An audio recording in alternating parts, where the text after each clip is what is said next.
एक बात मुझे आपको नोट करवानी है, 15 जून से आज की बात का टाइम बदलेगा। जो शो 9 बजे होता है अब 8:30 बजे से शुरू होगा। बंगाल में टीएमसी की हर दिन हो रही टूट के से जुड़ी हुई है। नेता, पार्षद, विधायक, सांसद सब एक एक करके टीएमसी का साथ छोड़ रहे हैं। लेकिन इस बीच खबर यह आ रही है कि टीएमसी के एक और सांसद ने बगावत कर दी है। लिस्ट में से 13वें नंबर पर जो हस्ताक्षर नहीं थे, वो हस्ताक्षर अब पता चल गए हैं किसके हैं। सुदीप बंदोपाध्याय शताब्दी रॉय के साथ आज दिल्ली में भूपेंद्र यादव के घर पहुंचे हैं। ममता से बगावत करने वाले सांसदों में उत्तर कोलकाता से टीएमसी सांसद सुदीप बंदोपाध्याय भी शामिल हो गए। दरअसल एक और नाम जुड़ गया है इस लिस्ट में। शताब्दी रॉय के साथ वो पहुंचे मुलाकात करने के लिए भूपेंद्र यादव के घर पर। ममता से बगावत करने वाले सांसदों ने अब असली टीएमसी बनाने की कवायद तेज कर दी है। स्पीकर ओम बिरला को ये तमाम सांसद जो है अपनी दावेदारी पेश करेंगे कि असली टीएमसी वही है। अपने लिए अलग बैठने की जगह की मांग भी करेंगे। दिल्ली में कल बागी सांसदों की अहम बैठक होने जा रही है, जिसको लेकर आज से ही बागी सांसदों ने दिल्ली पहुंचना शुरू कर दिया है। खबर है कि दिल्ली में होने वाली टीएमसी सांसदों की इस मीटिंग में बंगाल के सीएम शुवेंदु अधिकारी भी शामिल होंगे। कल इस मीटिंग के बाद सोमवार को ये सभी बागी सांसद लोकसभा स्पीकर ओम बिरला से मुलाकात कर उनके सामने अलग गुट बनाने का दावा भी पेश करेंगे। तो ये तय है कि टीएमसी बुरी तरह से टूट रही है। और इस बीच आपको बता दें कि करके जो साथ छोड़ने का सिलसिला है, तो दूसरी तरफ कार्रवाई भी अब सख्त होती जा रही है। दूसरी तरफ टीएमसी नेताओं पर शिकंजा कसना शुरू हो गया। ममता बनर्जी से लेकर अभिषेक बनर्जी के खिलाफ एफआईआर और जांच चल रही है।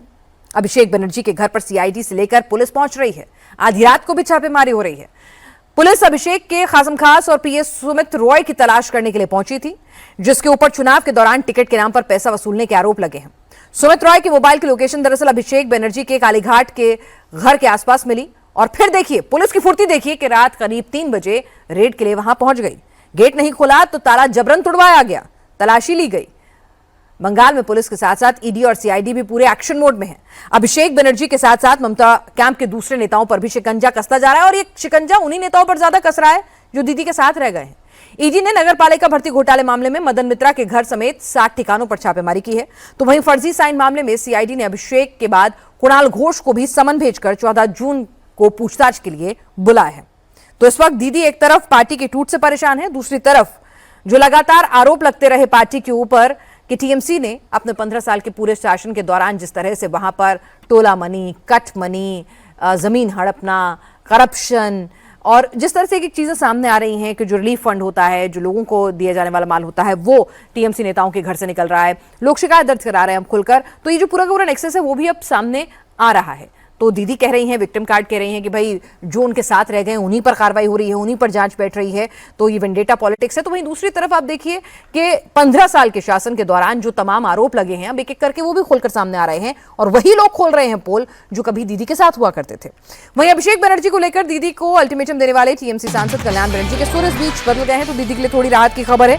जिस अभिषेक बनर्जी के साथ कल तक उनको एक पार्टी में रहना मंजूर नहीं था, आज वही अभिषेक उनके बेटे के समान हो गए हैं। दरअसल हुआ यह है कि अभिषेक के भी अब तेवर ढीले पड़ रहे हैं। वो अभिषेक जो ललकारा करते थे दिल्ली की सत्ता को भी और जो अपने डायमंड हार्बर मॉडल की जिसे कहते हैं धमक सुनाया करते थे, वो अब किस तरह से अब कह रहे हैं कि कल्याण बनर्जी तो उनके मार्गदर्शक रहे हैं। जरा सुनिए अब कल्याण बनर्जी का दिल भी पसीजा है, उन्होंने क्या कहा है वो भी सुन लीजिए, फिर आपको ये पूरा गुणागणित समझाते हैं।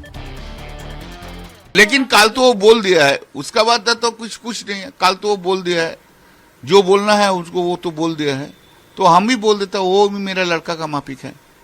लड़का का सब गलती माफ करता है, करने सकता है। पिता का काम है लड़का का सब गलती माफ करना। अभी एक क्या है, अभी हम लोग जो ही है एक साथ लड़ना होगा हम लोग को।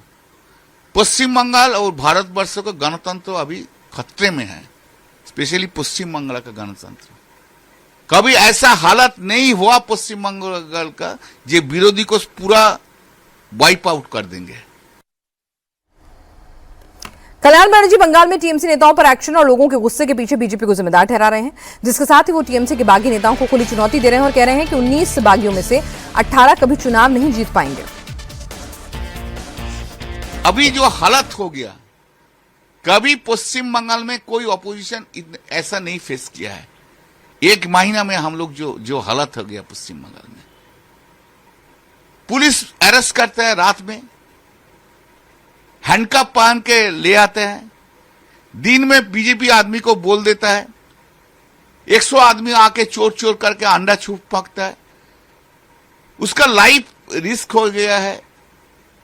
और ये लोग ठंडा घर में बैठ के बीजेपी का मिनिस्टर के साथ बैठ के उन लोग का फ्यूचर बना रहा है। लिख लीजिए, ये 19 आदमी जो जा रहा है, बीजेपी उनको नहीं लेंगे और 19 आदमी का अंदर 18 आदमी नहीं जीत के आएंगे।